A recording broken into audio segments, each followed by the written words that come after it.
Ano yung mga tips na maipapayo mo sa mga nagnenegosyo na pinanghihinaan na ng loob dahil ang hirap magnegosyo?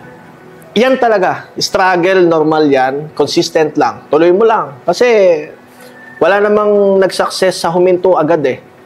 Totally, walang katapusang niyang hakbang yan. Hanggang dulo pa yan. Hanggang pumuti buhok mo, talagang consistent ka pa rin dapat.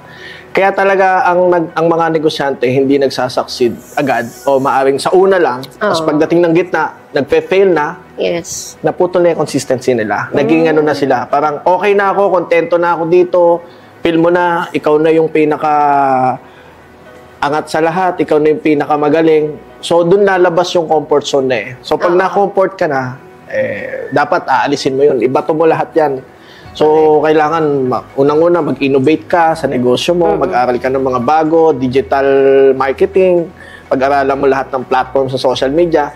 Alam kong ano ka na dyan, baga binging-bingi ka na sa salita na yan. Pero sundin mo lang. Ayan talaga ang solusyon sa pagbigay ng time freedom sa pagnenegosyo. Mabigyan ka ng successful na mabilis. At yun lang, at lagi kang connected sa taas, lagi kang magdasal na pagpasalamat ka sa mga naibigay sa'yo, whether malit. Tsagain mo lang. Nakukuha mo rin naman yung success. So, I hope na na-inspired ka at yun, magkita-kita tayo sa tagumpay. See you on top, sabi nga nila. Yes. Diba? So, kaya mo yan. Laban lang.